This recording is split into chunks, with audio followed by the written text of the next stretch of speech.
মৰাণৰ ফটিকাচোৱা অভয়পুৰীয়া নিবাসী আদৰ্শৱান শিপিনী হেমপ্ৰভা চুতীয়াই এইবাৰ তাঁতৰ শালত ইংৰাজী ভাষাত বৈ উলিয়ালে গুণমালা।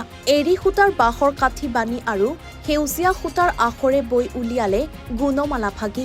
2022 চনৰ 4 ফেব্ৰুৱাৰীত তাঁতৰ শালত আৰম্ভ কৰাৰ পিছত প্ৰায় 230 ফুট দৈৰ্ঘ্যৰ গুণমালা ভাগি যোৱা 1 ডিচেম্বৰত সম্পূৰ্ণ হৈ উঠে। অহা 8 ডিচেম্বৰত এই বস্ত্ৰ ভাগি উন্মোচন কৰা হয়। পূৰ্বে সংস্কৃত ভাষাত গুণমালা নাম খোকা ভাগৱত গীতা আৰু ইংৰাজী ভাষাত ভাগৱত গীতা বৈ উলিওৱাৰ পিছত এইবাৰ তাঁতৰ শালত পঞ্চমখন ধৰ্মগ্ৰন্থ ইংৰাজী ভাষাত গুণমালা বৈ উলিয়াইছে। মৰাণৰ এইগৰাকী আদৰ্শৱান মহিলা হেমপ্ৰভা চুতীয়াই ইতিমধ্যে পদ্মশ্ৰী বঁটা অসম গৌৰৱ বঁটা লাভ কৰিবলৈ সক্ষম হৈছে। ভৱিষ্যতে তাঁতৰ শালত নামঘোষা ভাগি ইংৰাজী আৰু হিন্দী ভাষাত বৈ উলিওৱাৰ পৰিকল্পনা কৰিছে হেমপ্ৰভা চুতীয়াই।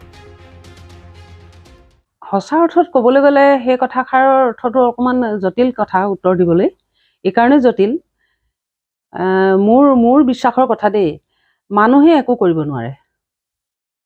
মানুহৰ এই আমাৰ ওপৰৰ যিটো জড়কায়াটোৰ আমাৰ তেওঁৰ শক্তি অবিহনে অচল।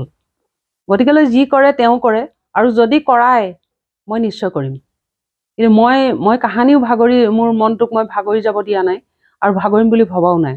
আৰু মই ভগৱানৰ ওচৰত এটাই প্ৰাৰ্থনা জনাওঁ, যিদিনালৈকে তুমি মোক কৰিবলৈ দেহত শক্তি মনত বল দি থাকা, যিদিনাখনে তুমি মোৰ হাতেৰে কাম কৰোৱাই থাকা, মই সেইদিনালৈকে কেতিয়াও মই থমকি নৰওঁ বুলি মই ভগৱানৰ ওচৰত সদায় প্ৰাৰ্থনা জনাওঁ। মই এই ভাগিটো শেষ হৈ গ'ল, এতিয়া ভাবিব পাৰি। এতিয়া মই ভাগৱত গীতাখন ইংৰাজী আৰু সংস্কৃত দুইটা ভাষাতে আছে, আৰু গুণমালা ভাগি ইংৰাজী আৰু অসমীয়া দুইটা ভাষাতে আছে। আৰু মই এতিয়া নামঘোষা হৈ ইংৰাজী আৰু হিন্দী একেলগে দুইটা ভাষাতে অকণমান তোলাৰ প্ৰয়াস কৰিম বুলি ভাবিছোঁ। আৰু সেইটো হয়তো খুব কম দিনৰ ভিতৰতে মই তাঁতখন লগোৱাৰ কাৰণে চেষ্টা কৰিম, ভগৱানে কৃপা কৰিলে নিশ্চয়। মই এই সৃষ্টিৰাজি এতিয়ালৈকে অসমৰ ৰাইজৰে সম্পদ 5 ভাগী গ্ৰন্থ সম্পন্ন হৈছে। আৰু এই 5 ভাগী গ্ৰন্থ মোৰ প্ৰথমে এই তাঁতৰশালত ধৰ্মগ্ৰন্থ তোলাৰ লক্ষ্য আৰু উদ্দেশ্য একো নাছিল। আৰু মই এইটোও জনা নাছিলোঁ যে অসমৰ ৰাইজে আদৰি ল'ব। অসম চৰকাৰে, ভাৰত চৰকাৰেও এতিয়া আমাক স্বীকৃতি প্ৰদান কৰিছে, মৰম যাচিছে।